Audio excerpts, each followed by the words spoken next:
Witam serdecznie wszystkich widzów mojego kanału. Postanowiłem dzisiaj nagrać ten filmik, ponieważ jako odpowiedzi do komentarzy pod poprzednimi filmami, które tam przedstawiłem, przedstawiłem nowe wieści odnośnie tego, jakie mają być zmiany w regulaminie. Jest dużo pytań w komentarzach, jest też dużo pytań telefonicznych. Powiem tak, wszystkie szczegóły będą znane, jeśli ten regulamin wyjdzie i zostanie na piśmie po prostu przedstawiony. Jest podane zmiany, ale wszystkich szczegółów to nie znam. Wiem to, co zostało powiedziane i przekazane, że są zmiany. Starałem się też powiedzieć, jak według mojego zdania, dlaczego zostały te zmiany wprowadzone niektóre. A dzisiaj się postaram właśnie na niektóre pytania w komentarzach odpowiedzieć, czy komentarze. Więc tak, Mister Bodzio 80 napisał komentarz: pięknie powiedziane, tylko gdzie tu selekcja? Skoro wszystkie gołębie muszą trafiać do domu, jak selekcjonować? Więc tutaj koledze odpowiem i wszystkim kolegom. Nikt nie zabrania selekcji gołębi. Pewnie chodzi o ten przepis, że gołębie mają być zaginione, odbierane i ma być utworzony hodowca na danym punkcie oddziału, na terenie działania oddziału ma być zorganizowany po prostu odbiór gołębi od niehodowców, ze względu na to, żeby właśnie poprawić opinię o nas, hodowcach, żeby nie było tak, że gołąbki nasze trafiają do przypadkowych ludzi, potem oni się nimi opiekują, mają odpowiedzi, że zlikwiduj go, ja go nie potrzebuję. Ludzie tego nie rozumieją, że my nie chcemy naszych pupili, naszych kochanych gołąbków, że nie chcemy ich odebrać. Ja tu nie chcę stłumaczyć tego od strony hodowców. W hodowli jedyną możliwością postępu jest selekcja. Jest selekcja i nie ma na to wyjścia, po prostu, żeby iść do przodu, trzeba selekcjonować. Także tu nie dyskutujemy nad tym, czy mamy selekcjonować gołębie, czy nie, tylko o to, żeby w kulturalny sposób te gołębie odebrać, żeby one się też, ktoś się nimi zaopiekował, żeby się nie męczyły. Nieraz się dobrego lotnika odzyska, więc nikomu krzywda się nie stanie. Wysyłamy te gołębie na loty i fakt faktem, no takie są konsekwencje tego, że może się gdzieś coś zaginąć. I to jest chyba najtańsza forma, że oddział będzie miał takiego osobę do odbioru. Tak naprawdę to nie są przypadki, że to się non-stop zdarza. To już jest utworzone.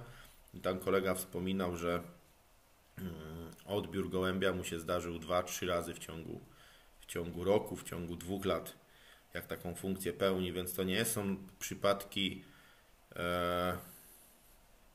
tak powiem, ciągłe, a raczej przypadki pojedyncze, ale te przypadki pojedyncze potrafią narobić dużo szumu, bo jedna osoba, druga może po prostu być, która jest potraktowana, tak powiem, źle przez hodowcę, czy zignorowana, która się martwi bardzo naszym gołąbkiem, to potem pisze pisma, kilka takich osób i robi się problem, nie? Także to o to chodzi, a selekcję jak najbardziej można przeprowadzać. Nawet jest wskazana, żeby iść do przodu, to wręcz tam, gdzie są duże straty, wydaje mi się, że tą selekcję ciężko przeprowadzić, a tam, gdzie są małe straty, zostaje dużo gołębi, no trzeba tą selekcję po sezonie przeprowadzić. Nie będę tu, każdy hodowca wie, że to trzeba zrobić, no i trudno, jest to może szczegół, który ładnie powiedzieć, że selekcję się robi. Można te gołąbki niepotrzebne nam oddać potrzebującym, młodym, zaczynającym hodowcom. Na przykład taka forma selekcji. Myślę, każdy wybiera według swojego uznania i sumienia rodzaj selekcji, jaki zrobi. I to jego wola. Także tutaj myślę, że koledze Bodzio tak odpowiedziałem. Kolejne, Roman Nesko. Dlaczego w Belgii ekolodzy w maratony nie ingerują? Nie wiem, trudno mi powiedzieć. Chociaż wracając tutaj do lotowania w Belgii, Holandii, to tak naprawdę chyba jeszcze jesteśmy daleko, daleko za nimi, a to z tego względu, choćby i po przekładania lotów i tych wszystkich aspektów, z tego co tam miałem parę kontaktów, to tam termin lotów się nie przekłada, na przykład lotów maratońskich. Gołębie jadą, tylko nic nie zdaje sobie sprawy, że na przykład gołębie są w stanie 3 dni, 4 dni, 5 dni, nawet chyba w zeszłym roku taki przypadek, tam jakiś narodowy lot, 6 dni stały w kabinie, były karmione. Wydaje się, że u nas jest to w tej chwili nierealne, biorąc pod uwagę koszty jakie są, to zorganizowanie takiego transportu, żeby mógł ktoś zajechać na miejsce, żeby tam konwojent, tam cała opieka, tam kierowcy stali jeden dzień, drugi, trzeci, czwarty przed wypuszczeniem gołębi. Mówmy się, że u nas chyba to fizycznie jest niemożliwe, albo jakie by musiały być koszty organizacji takiego lotu, żeby być w stanie pokryć kilkudniowy pobyt kierowcy, ciężarówki, konwojenta na miejscu, żeby te gołębie wypuścić. Bo jak najbardziej na zachodzie dbają o gołębie, jadą na lot w planowanym terminie, tyle że oni puszczają wtedy, kiedy są dobre warunki. I jeśli trzeba stać dzień, to stoją. Trzeba stać 2 dni, to stoją. 3 dni, to stoją. No, powiemy, że my też tak możemy. Tylko nie wiem, czy ktoś się zastanawiał nad kosztami, czy u nas to jest realne finansowo. Więc to jest jedna rzecz odnośnie lotu, właśnie przekładania, odnośnie właśnie choćby tego przepisu o przełożeniu lotu narodowego. Taki lot narodowy być może, ale jest to nierealne przecież, nie? Że kabina stoi jeden dzień, jak już musi stać kabina do następnego. To już robi duże problemy z kierowcami, z konwojentami. A tu na przykład jakby 2 dni było trzeba stać, 3 dni. Kabiny, dostosowanie do pojenia, do karmienia, nauczenie tych gołębi. Na zachodzie wszyscy pokazują, że oni uczą te gołębie jeść i pić, bo dla nich to jest najważniejsze, żeby te gołębie jadły, piły w koszach. Jak on 3-4 dni będzie musiał siedzieć w koszu, to ten gołąb, co umie jeść, co umie pić, to on wróci do domu, bo on ma siły wrócić do domu. A te gołębie, które się nie nają, nie napiją, to po kilkudniowym pobycie w koszu po prostu nie będą miały siły, żeby dolecieć. Tam jak najbardziej straty też są i też nic o tym nie mówi, ale sam warunki transportu, na przykład te loty maratońskie, loty ciężkie, czy wypuszczanie gołębi, jak najpewniej tu ma znaczenie. Zresztą tam loty są troszkę to też pewne rzeczy inaczej wyglądają, klub dalekodystansowy. Być może u nas przez te finanse wszystkie, przez prowadzenie opłat od maratonów, też tak będzie, że za chwilę wszystko przez koszty zmierza, jak się to, ja to mówię nie czasami, do programu niemieckiego, że polecimy sobie 10-11 lotów. Najdłuższy lot będzie 600 km i tak coraz bardziej pod ten program niemiecki nas tu wszystko skłania. A loty maratońskie osobno płatne, osobno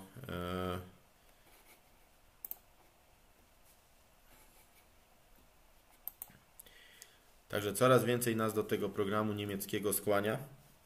Loty w sensie 11 lotów, na przykład 10-11, bo hodowcy mówią, że za długo, chcą na wakacje, no i to w tym kierunku zmierza, 10-11 lotów. Loty do 600 km na przykład.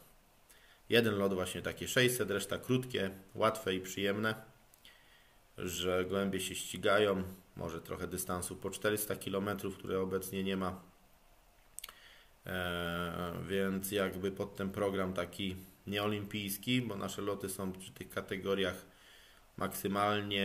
maksymalizacja efektu pod olimpiady jest, że kategoria C, są gołębie, mają szansę się wybić, są loty, są limity i jest szansa mieć jakieś tam dobre gołębie na olimpiadzie w różnych kategoriach.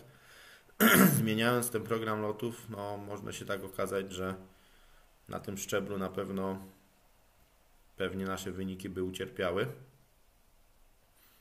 Plus maratony, które pewnie by lecieli tylko ci zainteresowani i całkiem jedni właśnie w komentarzach też podkreślali, żeby te gołębloty, skoro mają być dodatkowo płatne, to w ogóle wywalić z tradycyjnego mistrzostwa oddziału.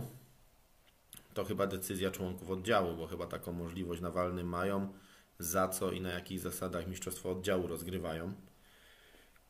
Więc tutaj chyba nie stoi na przeszkodzie, żeby każdy w swoim oddziale zrobił tak, jak się podoba danym hodowcom w oddziale, bo jakby mistrzostwa żadne w oddziałach na niższych szczeblach przez zarząd okręgu ogólnopolski narzucane nie są. No będzie narzucana ta druga liga, ale to w przyszłości właśnie z troską, żeby coś dla tych słabszych hodowców stworzyć. Dobrze. Gołąb jak wróci do sił, to sam powróci do macierzystego gołębnika, tylko trzeba chcieć mu pomóc. Przeważnie trwa to około miesiąca, jak jest mocno wyczerpane, ale czy stać na taką opiekę? Czy stać na nas taką opiekę? Przecież lubimy nasze gołębie.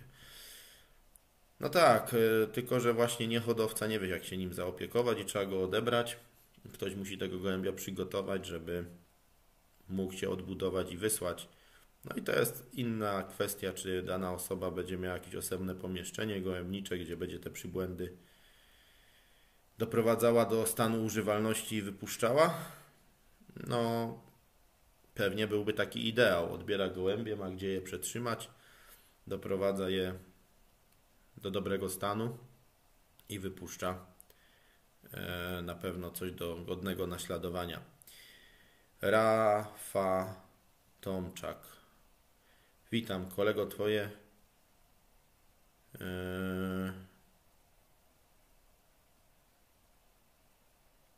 Tu pisze. Kolego, twoje filmiki oglądam dobre 5 lat, jesteś wykształcony, ale do tego filmu wziąłeś nie ten zestaw tabletek. Mówisz o opłacie za maratony. Jak przychodzę i robię płacę za 14 lotów, bo chcąc wygrać mistrzostwo oddziału z całości lub z 50, jestem zmuszony lotować i jeszcze płacę drugi raz za maratony, to jest sprawiedliwe czy skok na kasę? Po pierwsze, nie ja wymyśliłem ten przepis, po drugie, większość ludzi jest zainteresowanych tym, żeby te osoby, które kładą na maratony, płaciły za nie osobno. No jest to takie koło. Na maratony płacimy osobno, ktoś dużo kładzie na maratony, płaci więcej, ktoś mniej, to mniej. Jest to forma sprawiedliwości. Podobna forma jest z 500-kami. Jedni kładą dużo, jedni mniej. No i pytanie za chwilę, czy będziemy opłaty robić od sztuki na 500-ki. Bo jeden też powie, on lotuje tylko do 500 i po co ma sponsorować loty 500 km. Jeszcze tym bardziej, jak loty 500 km mają być w upał i on nie jest zainteresowany, żeby jego gołębie leciały na 30-stopniową 500. I jeśli ktoś jest zainteresowany, żeby ten lot odbył się, to niech te osoby płacą sobie na przykład za ten lot te, co włożą mi od sztuki. Nie wiadomo w jakim kierunku, jak dalej to pójdzie, ale ja tego przepisu nie wymyśliłem. Myślę, że jak najbardziej jest przepis sprawiedliwy. Pewnie gdyby to poszło dalej, jeszcze o 500-ki, to też nikt by nie mówił, że jest niesprawiedliwie. Jest jak jest, trzeba to akceptować. Organizacja takich lotów, żeby koszty spiąć, nie jest prosta i teraz płacić każdy lot od sztuki, trochę sobie nie wyobrażam tego organizacyjnie. Jak to miało być ogarnięte, ale no tak jest. No.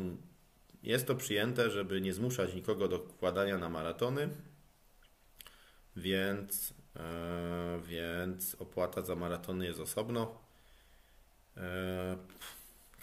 Sprawa taka, że oddział może ustalić, że mistrzostwo mają bez maratonów, tak? Zawsze jest to jakieś rozwiązanie. Te maratony są coraz bardziej dobijane przez to, no, ze względów też finansowych. Część chce je odlotować, część nie chce. I to bardzo prestiżowe loty, ale po prostu dużą sprawę będą załatwiać finanse i to, że ci, co są słabsi w tych lotach, po prostu nie chcą płacić, czy nie lubią tych lotów, nie chcą płacić i najchętniej by się wycofali i też koszty ograniczyli, no. Jest to takie długa dyskusja na ten temat, ale ja tego nie wymyśliłem i to nie ja wziąłem. Ja tylko przedstawiłem jak jest uchwalone, a tu można by dużą dyskusję na ten temat prowadzić. Może jakaś opłata stała by była dobra, plus od sztuki odpłacenia, bo jednak wszyscy jedziemy na tej samej kabinie. Pojawiły się głosy, że to teraz ci, co dają na maratony, sponsorują tym krótkodystansowcom loty i tak dalej. Najbardziej sprawiedliwa opłata, no, są koszty stałe i są zmienne i w pewnym stopniu powinny być pewne koszty stałe, plus od sztuki, które wkładamy, jak najbardziej za, ale jak tak wszystko od sztuki, że ten transport jest niezapewniony, to powinno myślę, że to obie skrajności nie są dobre, nie? Płacenie jednakowo, już to dawno było zakwestionowane, że kiedyś wszyscy płacili równo, czy miał tyle na spisie, czy tyle. Też to nie było sprawiedliwe, jeden lotuje 30, jeden lotuje 100. Jest płata od sztuki, to już się wydawało bardzo sprawiedliwe. No teraz jeszcze zaczęło się dzielić na loty, że ktoś wkłada na taki lot, na taki. No najsprawiedliwsze finansowo płacić za każdy lot osobno, nie? No ale realne do zrobienia? No nie wiem. Ktoś pisze, że krótko kasa, żeby się zgadzała, no to kasa się musi zgadzać, no bo za coś zajedzie ten transport. Jak nie będzie pieniążków, żeby zajechać na maraton, to gołąbki nie zajadą, nie? Także no kasa decyduje, trzeba zapłacić za samochód, musi tam zajechać, trzeba zapłacić konwojenta, musi wypuścić, trzeba zapłacić paliwo. Za darmo gołębie nie pojadą, za darmo nie zjedzą, za darmo nie kupimy preparatów, środków witamin, za darmo weterynarz nie będzie pracował, żeby szczepił. No za darmo nic nie jest, no i to ja nie wiem, no ktoś chce puchary, ale nie chce się składać. No ktoś mówi, że słabe puchary, ale też chce dać mało kasy. Ktoś chce dużo lotów, ale nie chce płacić za koszowe, no. Skąd chcecie wziąć pieniądze na to? Teraz właśnie mogę też, jedne oddziały próbują jakieś aukcje organizować i takie rzeczy, żeby sobie tam wspomóc. No i to różnie trzeba kombinować. Skoro loty w lotach gołębi młodych są przewidziane do GMP, loty alternatywne, to czy tak samo będzie w lotach gołębi dorosłych? Stanisław Gawę. Nie orientuję się w tym temacie, żeby były przewidziane. Prawdopodobnie nie.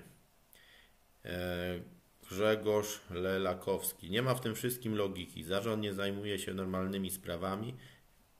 Ja wiadomości już dawno nie oglądam. Teraz chyba zrezygnuję z gołębi. No, nie wiem co powiedzieć. No,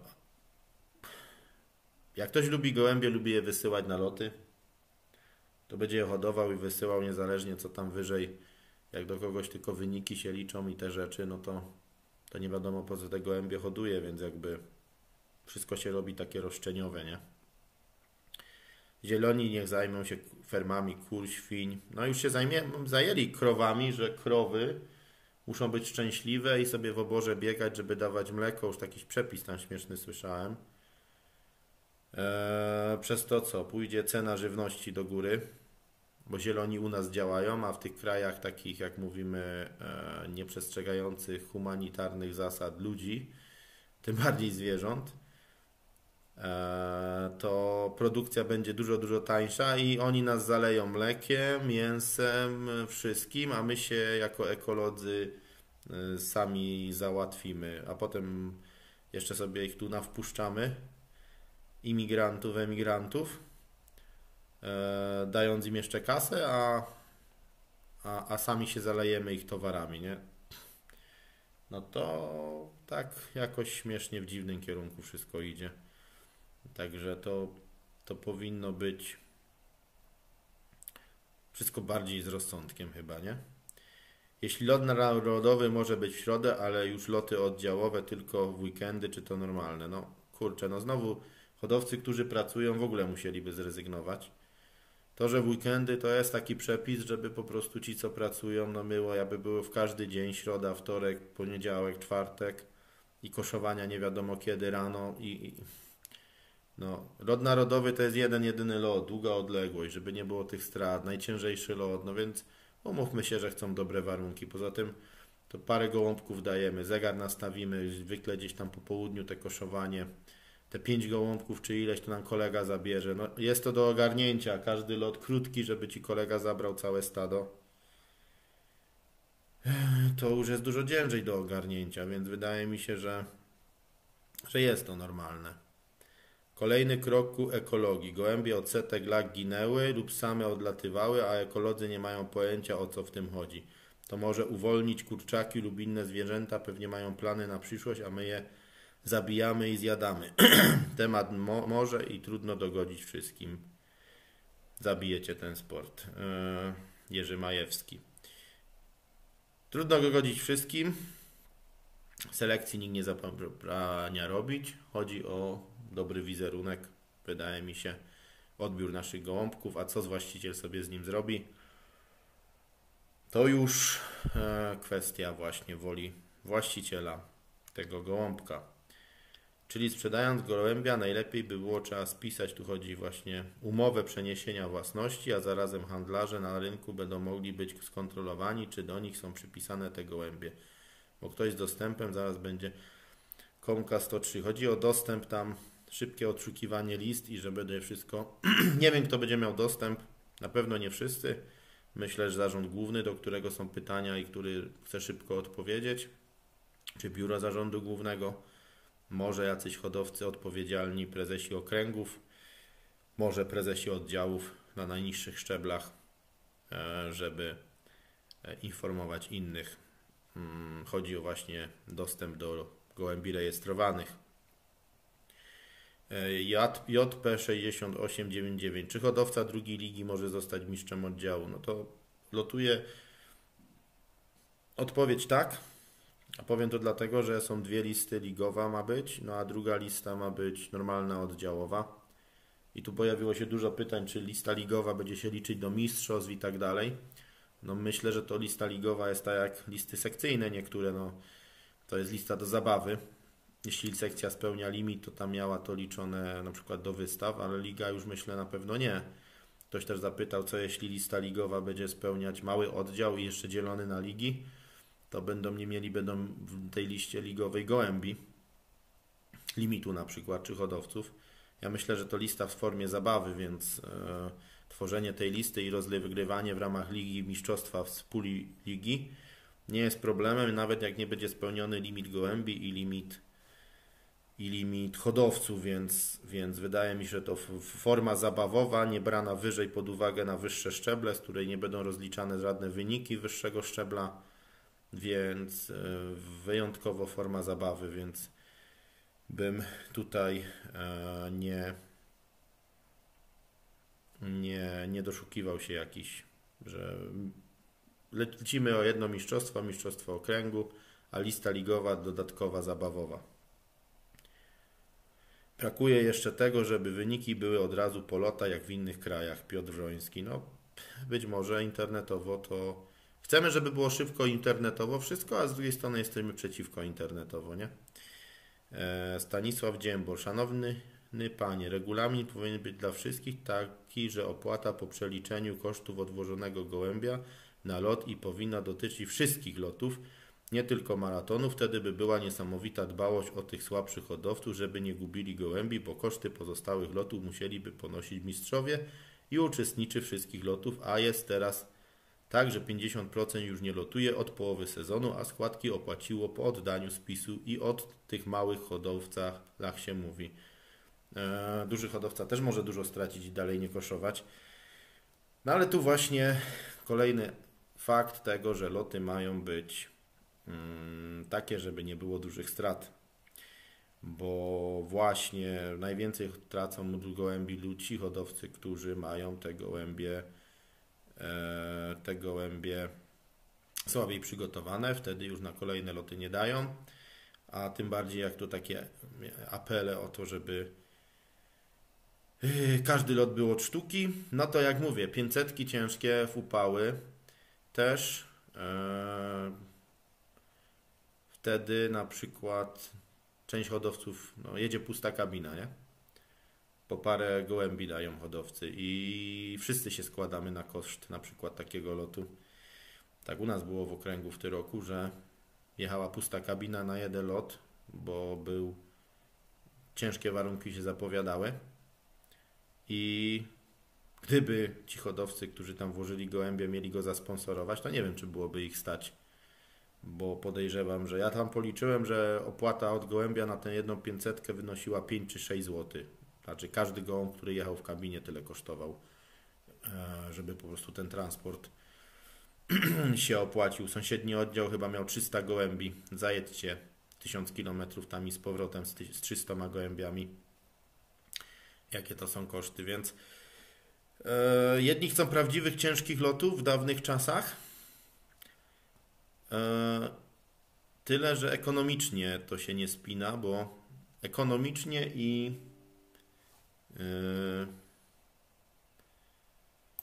ekonomicznie oraz humanitarnie, żeby tracić te gołębie. No niestety, kurczę, te czasy chyba nie wrócą, nie? Bo właśnie wszystko nastawa się na to, żeby te loty były łatwe, żeby gołębi nie gubić, żeby jak najwięcej hodowców doleciało do końca, żeby jak najwięcej miało przyjemność. Czyli loty bardziej na ściganie.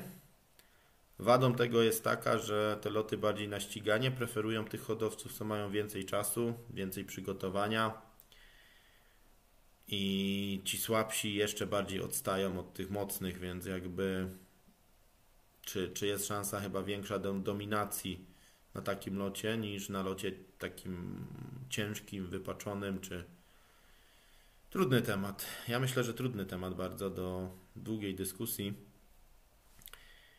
Ale no, patrząc na tych słabych, małych, żeby też na maratony wkładali. No jak zrobicie ciężkie loty w sezonie, to na maraton wam hodowcy nie włożą, bo nie będą mieli co.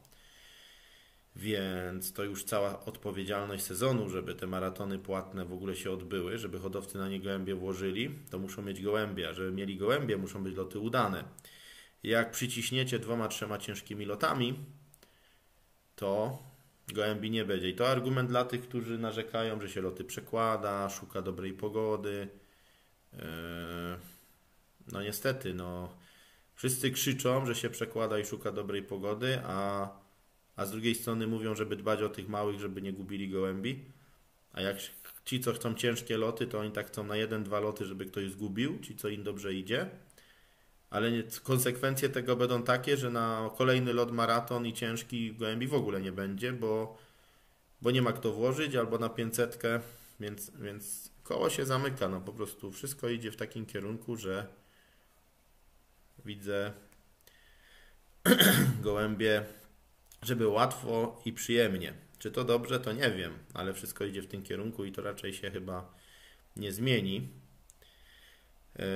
Zajmij się lotami, a nie głupotami. Roman Czerny. Znaczy po ilości komentarzy i oglądalności to chyba ludzie są zainteresowani tym, co na tym filmie było. Jak mi zginie gołąb i ktoś zadzwoni, to muszę wiedzieć, czy go chce, czy nie. Połowa hodowców nie pojedzie nawet 20 km, żeby go odebrać. Znaczy po pierwsze ja tego nie wymyślałem, co nie znaczy, że mogę się zgadzać lub nie zgadzać. A po drugie nagrałem w tym filmik, żeby po prostu poinformować hodowców i po ilości pytań, komentarzy to raczej jest zainteresowanie tym tematem, więc możemy sobie tu podyskutować na forum jakby kanału. Piotr Sobczyk. Widzimy, jak oddziały, sekcje marnieją w oczach z roku na rok i nikt w zarządzie głównym nie myśli o obniżeniu limitu hodowców sekcji z 10 na 8. Pamiętam, że robiłem wykaz hodowców w 1996 roku, w sekcji było 50 hodowców, dzisiaj nie uzbiera się 10. No pewnie ta liga i to wszystko jest pod to, żeby ci właśnie słabsi lecieli do końca, a 8 im mniej limit, im mniejszy limit, tym tych 8 musi włożyć kosze do kabiny. No to są pewne rzeczy, których już poniżej się nie wiem za bardzo, czy da organizować, bo też sama kontrola, nie? To wkładajmy sobie 8, gdzie powiedzmy czasami będzie tak, że będą dwa tandemy albo podwójne jakby serie z jednej hodowli, no to może być z tych 8 w końcu się okazać, że są 3 hodowle albo 4 hodowle. Więc kto tam będzie kontrolę robił? Pasieka Tadeusza. Hoduję gołębie 58 lat. Był czas, kiedy również lotowałem. To, co się obecnie wyprawia, nie ma nic wspólnego ze sportem. Jak to próbujecie definiować? Z rywalizacją, o której tak często mówicie. Liczą się tylko wyniki i kasa. Nieważne jakim kosztem. Dawniej liczba gołębi to 50-60. W tej liczbie mieścił się rozpód i gołębie lotowe. Obecnie jeden zaczyna loty 30, innym 200. To ja się pytam, jak w wyższej ocenie wygląda zdrowa rywalizacja? Następna sprawa. Loty z Brukseli ponad 1000 km. Czy wam hodowcom się śnią po nocach gołębie, a raczej wraki, strzępy waszych pupili? Pytam więc z miłości do nich takich katujecie. Jesienią wróciła mi samica po 6 latach. Dodam tylko ze skrzydłami i dziobem nie podpisała się. Kto zatem z nas ma większą satysfakcję?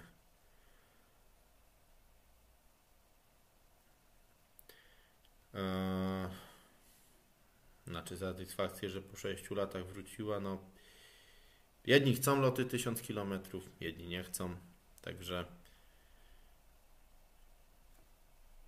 komentarz, nie wiem co tu mam skomentować, idziemy dalej. Mariandera, ten sport bardzo się wypaczył, niestety tak to wygląda, a szkoda.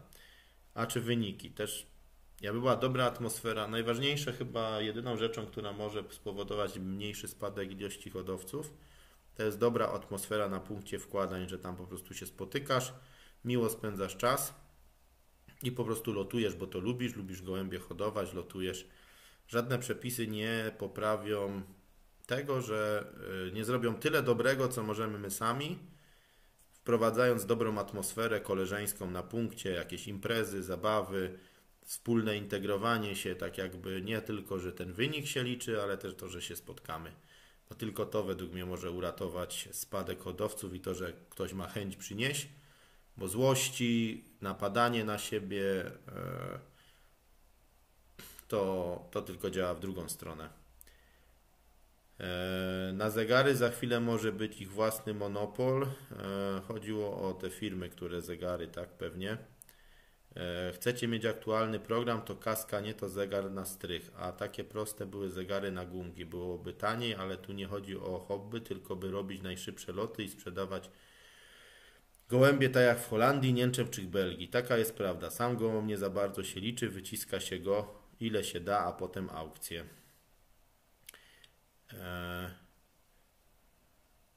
PZHGP jest taki jak PZW, tam jeśli nie macie tych małych i słabszych hodowców, tych super też nie będzie.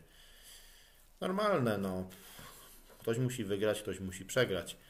Nawet w lidze drugiej nie wygra ten, co cały czas jest ostatni, bo nagle co mu się... Ale może mieć motywację, że nie musi aż o tyle się poprawić, żeby być dobrym, tylko musi... W lidze drugiej też wygra dobry hodowca.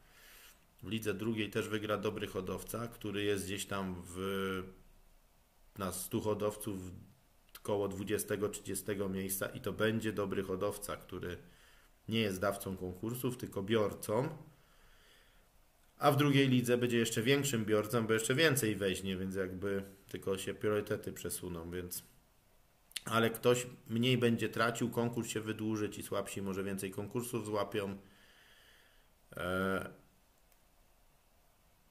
Jaki to będzie miało efekt, to zobaczymy, ale no, tak, myślę, że koleżeństwo to najlepszy efekt, no, ale coś ktoś próbuje zrobić i zobaczymy, jakie będą efekty. Ogrączka ma kosztować 2,50, tylko pytanie, czy do tego ma trafić do okręgu, oddziału. Było w regulaminie podane, gdzie ile trafia. Bo tu pisze, jeśli w oddziale doliczą sobie jeszcze po złotówce, to będzie 3,50. A taka jest częsta praktyka. No wiem, że jest taka praktyka, że już w innych oddziałach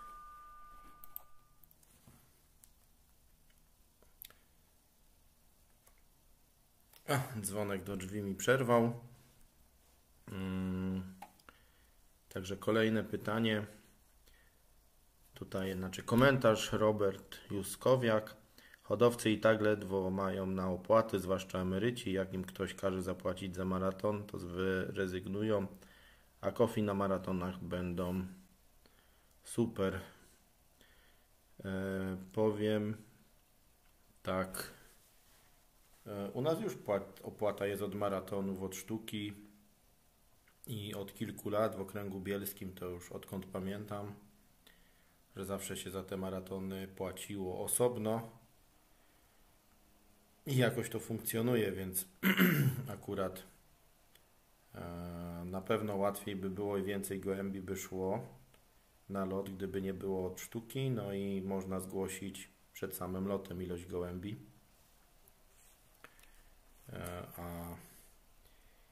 Ale jest to utrudnienie, ale no dalej funkcjonuje okręg Śląsk Południe, gdzie płacimy od sztuki na maratony. Okręg Bielsko dobrze funkcjonuje, od lat się płaci.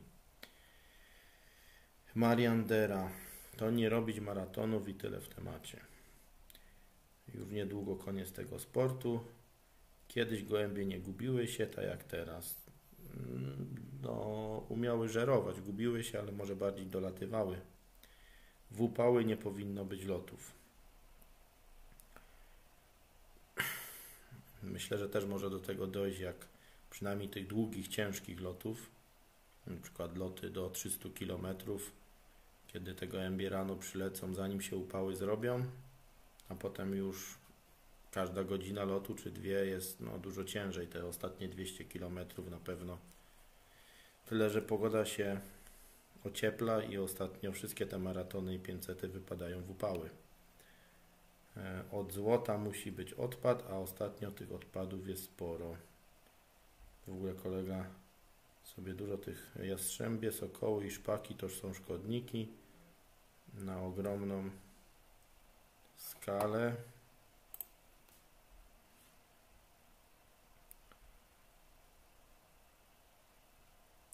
Powinno się kontrolować ilość na danym terenie, nie chodzi by je wybić, ale by nie namnażały się ponadto. No tej równowagi nie ma. A jakby zrobić 5 lig, to każdy będzie na podium, albo paraolimpiady dla umysłowo upośledzonych. No nie będę kończył. Jestem ciekaw, jaka kontrola jest w Belgii i w Holandii, czy Niemczech na gołębie przyszłe olimpijczyki.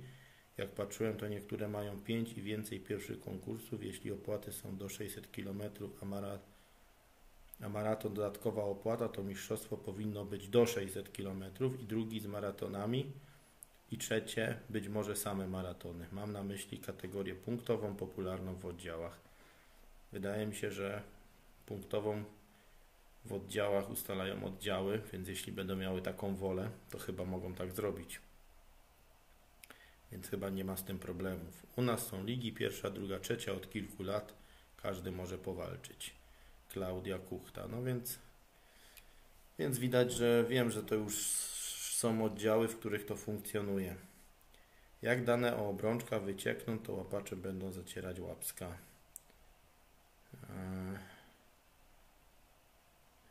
Na PZHGP nie ma oficjalnie, bo dopiero się pojawi regulamin.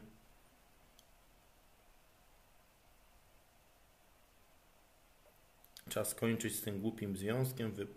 Wypuszczanie gołębi to masakra. Robią wszystko, żeby je gubić, aby lotów nie dokańczać. No, nie można brać wszystkich swoim miarą. Właśnie jest problem, że jedni jak się organizuje loty, na których gołębie mają szansę powrotu w dobrych warunkach, to wielu jest przeciw takim dobrym lotom. Chcą lotów ciężkich, prawdy, gdzie właśnie gołębie się zgubią, a tu ktoś pisze 219 prawda, że wypuszczają, żeby zgubić gołębie.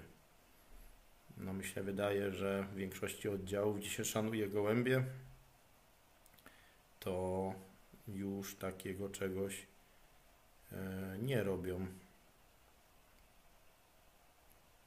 A hodowcy, którzy zmieniają oddział, to do której ligi idą? No jest pytanie, nowy hodowca, no logiczne, że raczej do drugiej, choć właśnie jest to takie bardzo sensowne pytanie.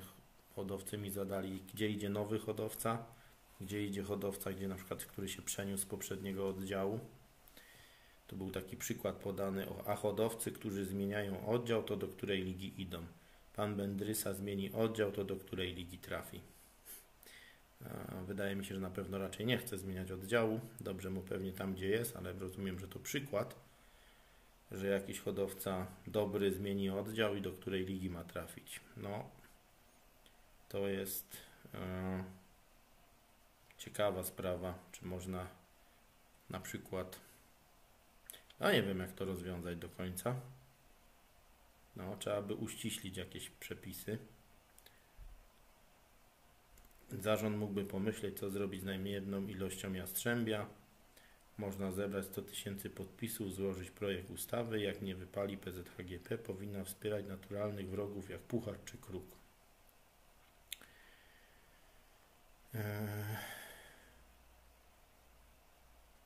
To pociągnie za sobą podwyższenie składki. Znowu opłaty opłatami, ale jaka to rywalizacja, jak każdy wkłada inną liczbę gołębi, powiedzmy 50 na spis i tyle dla każdego hodowcy plus minus do 10 sztuk, a nie 150, a drugi 40, bo ma takie warunki do hodowli. Kto ma większe szanse ugrać? Raczej ten, co wkłada więcej, to raczej chyba nie ok. Serie są punktowane, drużyna do GMP jest ograniczona. No, w klubach też tak jest. Ten, co ma więcej piłkarzy, może wybrać z większej ilości. Nie wiem, czy tu każdemu chce się ograniczyć, żeby dawał, nie wiem, po 50 na spis i nic więcej. Też nie wiem, w jakim kierunku to dużo oddziałów jest. Byłby taki przepis, trzeba by się dostosować, ale czy coś dobrego to przyniesie? Mam kolegę, który mówi, że on by był zadowolony, żeby mieli jak najwięcej gołębi przeciwnicy, bo on sobie i tak poradzi swoją małą ilością, a ma z czego zbijać koeficjent, więc są różne opcje. Także kolega Piotrek tu zawsze wy se hodujcie jak najwięcej, ja moimi 20 paroma i tak zrobię to, co chcę zrobić, a wy przynoście i 200 i 300 i będę zadowolony. Po jakie licho wymyślać ligi, jak można podwyższyć ilość procentową konkursów, jak w innych krajach? Na to nawet była odpowiedź, że ci dobrzy hodowcy i tak by zgarnęli tą czołówkę i dużo ich gołębi by jeszcze w tych 33% było. Jak się okazuje, to czasami aż tak dużo nie wnosi dla tych słabszych hodowli. Coś na pewno, ale myślę, że ta lista drugiej ligi jest bardziej ciekawa. I lista mistrzów. No, myślę, ciekawy pomysł po prostu. Odpowiedz mi, dlaczego nie wprowadzono zakazu wypuszczania gołębi, jak są upały, tylko wszystko na chama. No tu jest apel o to, żeby były w lepszych warunkach puszczane, także widzicie, głosów jest co niemiara w jedną, w drugą stronę. To nie jest tak, że wszystkie głosy są jednakowe. To głosy jednakowe. Zobaczymy jeszcze. Koszty są i zawsze jakieś będą. Wiadomo, w małych klubach nikt nie będzie miał odwagi wkładać podejrzanych gołębi i kontrole antydopingowe powinny być. Kontrole antydopingowe to chyba są. W USA są kluby i w innych państwach też i do tego dojdzie w Polsce. Może i dobrze. Nie będzie hegemonii, że ktoś wkłada 150 czy więcej. Hasło maksymalnie wkładamy po 30 sztuk i wszystko w temacie, bo więcej miejsca w kabinie nie ma. I weterynarz przy wkładaniu odpadłoby więcej gołębi, po których widać, że coś jest nie tak. I trzeba by było ich, nie trzeba byłoby ich po Polsce szukać. A weterynarza, tylko za weterynarza to trzeba by dodatkowo zapłacić, więc dodatkowe koszty. Może by jeszcze na punkcie wkładań zrobić, żeby nam podawali piwo, kanapki, a gołębie koszowała ekipa za nas, ale tej ekipie trzeba zapłacić, więc znowu się ładujemy w koszty, że jak będą osoby, które to opłacą, to oczywiście może być miło, fajnie i przyjemnie, gołębie się same koszują, my sobie siedzimy przy piwku, rozmawiamy, tylko że skądś te pieniążki są, raczej ze składek.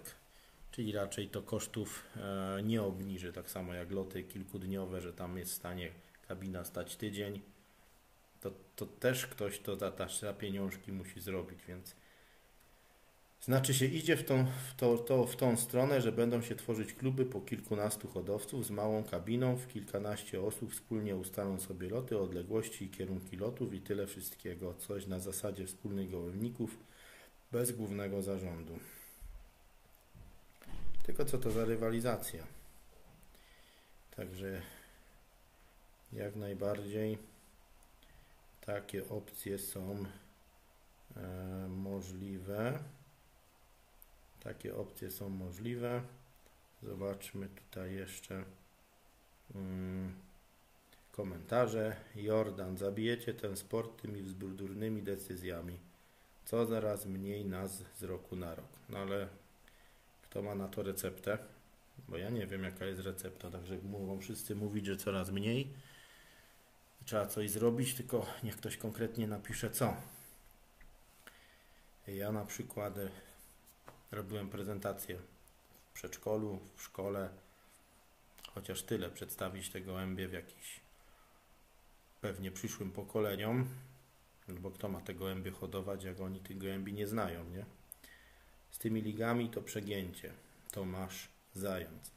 Taki pomysł generuje większe koszty i jeszcze więcej czasu, żeby to ogarnąć ludziom, którzy coś chcą robić. Lepiej zajęliby się sprawami związanymi z ptasią grypą czy drapieżnikami. Marek Berest. Kiedy będzie tak, że nie trzeba będzie jeździć z zegarami na ich otwarcie i odczyt, tylko prześle się wyniki ze swojego zegara mailowo do sekcji bądź oddziału od razu. Pewnie jak się sprzęt poprawi i to jest, myślę technicznie to już jest możliwe. Są systemy, które już mailowo listę sobie tworzą. Ale jeszcze jakiś czas pewnie tego nie będzie. Ale technicznie na pewno jest to możliwe. Rysztaj Wójcik, takie pytanie. To coffee w maratonie nie będzie za niskie? W sensie chyba ironicznym to było, że ilość gołębi spadnie, jak się będzie od sztuki płacić. No tak, no. Coffee będzie wyższe, przez to gorsze, co nie znaczy, że gołębie jakości są gorsze i że mają po prostu ciężko im będzie zrobić koeficjent pójdą gołębie, ktoś ma opłacić gołębia, no to będzie bardziej myślał, co tam dać, nie? Więc jakby o konkursy trudniej, proste. A czy pierwsza liga będzie też miała swoją listę? Pierwsza liga lista, druga liga lista i kolejne najważniejsze to główna lista. O pierwszej lidze nikt nie mówił, ale jak będzie lista drugiej ligi, to czemu może i nie pierwszej? I ma główna oczywiście do wszystkich mistrzostw głównych. To te dwie dodatkowe to jako zabawa, nie? Pytanie za 1 zł, Dariusz Konieczek. Do kogo mam się zgłosić, gdy jastrząb je tutaj wypipi gołębia, a może są tacy eko, co wypłacają kasunie w ramach odszkodowania? Jeśli chodzi o nowe regulaminy, moim zdaniem elektroniczne listy to znak czasu. Jestem jak najbardziej za, natomiast pozostałe zapisy nadają się do kosza. Śmierć kategorii M. W niektórych oddziałach przykre, a ekolodzy mają taktykę małych kroków. Co rok będą zwijać nasze hobby. Wszystkie te zmiany to cios w plecy hodowców lotujących w małych oddziałach. Po co liga pierwsza, druga, jak masz 40 aktywnie lotujących hodowców?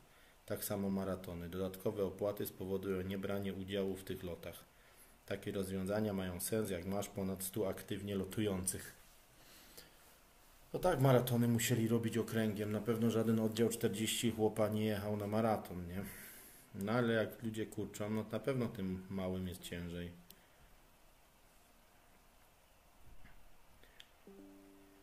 Co ja słyszę? Opłata kołchozowa za loty. Opłata kołchozowa za loty krótkie obowiązkowa, a za loty maratońskie tylko płacą ci, co chcą w nich uczestniczyć. Takie rozwiązanie jest podłe. Cofnie polskie hodowle o lata świetne w stosunku do konkurencji. Jeśli każdy lot maratoński opłatny oddzielnie, to sprawiedliwie będzie, jeśli wycenimy wszystkie loty i za każdy będziemy płacić oddzielnie. Mnie i wielu kolegów mało interesują loty w kategorii A i B, tylko kategoria C i maraton. Sprawiedliwe byłoby tak wykupię kilka lotów z kategorii A i B oraz wszystkie z kategorii C i M.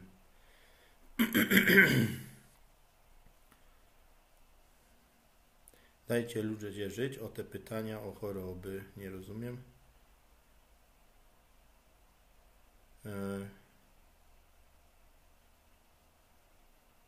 Tutaj ktoś, żeby jeszcze większa obrączka była, to w sensie żartobliwym. Mam pytanie. Mam gołębie zagraniczne z 2024 roku. Muszę je zgłaszać o rejestrację, czy dopiero te, które będą obrączka 225? Myślę, że dopiero te 225, 226 będzie trzeba zgłaszać.